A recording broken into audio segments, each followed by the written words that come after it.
बड़े सारे मरीज ना एक क्लीनिक के अगे खलोते सन, डॉक्टर साहब नूं चैक करवाने वास्ते आए सन।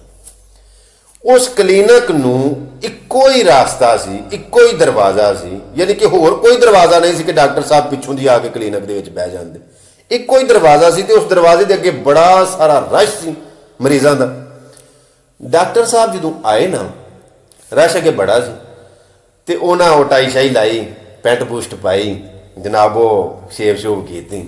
जो आए ना तो उन्होंने मरीजों को आख्या कि थोड़ा जहा रास्ता दो, मैनू अगे जान दो। उन्हें आख्या तेनों असीं रास्ता दईए, असीं कोई मां ही तेरा, साडे मत्थे ते वेख की लिखे है, असीं कोई बेवकूफ तेनों रास्ता दईए, असीं सवेर दे आके खलोते हैं तो तेनों रास्ता दे, तू कौन है?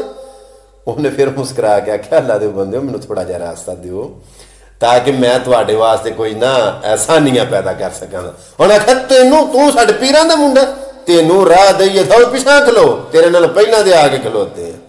उन्हें ना बड़ा कोई कौड़ा जहा लै जाते, वो मुस्कुराए कि वेखो कैसे सादा लोग ने, इन्हों इस चीज़ का दरअसल पता ही नहीं कि मैं कौन हाँ। बड़ा एक मैं पॉइंट देना पिया। वो मुस्कुराया अंदरों अंदर इस गल तो कि इन्हों पता ही नहीं कमलियां नूं कि मैं कौन हाँ। तीसरी बारी उन्हें फिर कोशिश की ना, तो उन्होंने उही रवैया तो उही हरबा तो उही अल्फाज इस्तेमाल किए कि पर दबाओ, तेनों राह दिओ, पिछे जाके खलो, तेरे इन्होंने पहले दे आके खलोते हैं। उधरों एक कंपाउंडर आया नसदा नसदा, उन्हें आख्या ओ दुनिया वालो लोगो, तुम थोड़ा थोड़ा इनू राह दो, ये तो डॉक्टर जे, वो ये तो मसीहा है जिन्हें तुहाडे मरज का इलाज करना है, और जिन्हें तुहाडे दर्द की दुआ करनी, इनू अगां जाण दिओ, इनू क्यों नहीं अगां जाण देंदे? ये अगां जाएगा तो फिर ही तुहाडे मरज का इलाज करेगा ना, इनू क्यों नहीं अगां जाण देंदे पे? और फिर अखां खुले दियां खुलियां रह गए तो बिटर बिटर वेखण के आया वो ये सन। पछाणन की कोशिश करो। मैं तुहानू यह नुकता, एक पॉइंट, एक छोटी जी मिसाल किसी वजह तो सुनाई है कि पछाणन की कोशिश करो कि केड़ा साडा मसीहा है। अक्सर असी लोग अपने खैर खा का ही राह डक खलोने कि तेनों अगां नहीं लंघण देना, कि तू अगां लंघ गया तो साडा भी भला ना होई, सारी दुनिया का इन्हां लोगों का भला ना होई।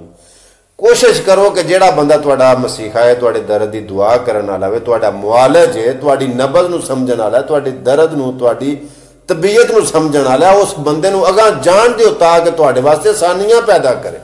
उहदा राह नहीं डकिए, बल्कि कोशिश करी दी है कि अगर हो सके तो उस बंदे वास्ते रास्ते बनाई देने, आसानियां फराहम करी दियां। पछाणन की कोशिश करो कि केड़ा बंदा है जिहड़ा साडा खैर खाए ते केड़ा बंदा है साडे दर्द की दुआ करन वाला वे, जिहड़ा बंदा तुहाडा इलाज करन वाला वे, तुहाडे मरज नूं ठीक करन वाला वे, तुहानूं दवाई देण वाला वे, उस बंदे नूं गां लंघण दिओ। क्यों डेका बना के खलो रहे हो अगे? क्यों उहदा राह डक खलोते हो? ते जिहड़ा बंदा मसीहा है उहदे वास्ते आसानियां पैदा करो, बल्कि खुद रास्ते जिहड़े ने बनाओ उहदे वास्ते कि तुसीं अगे जाओ, ताकि असीं मतलब जिहड़ा ना तुहाडे कोलों मुस्तफीद हो सकी।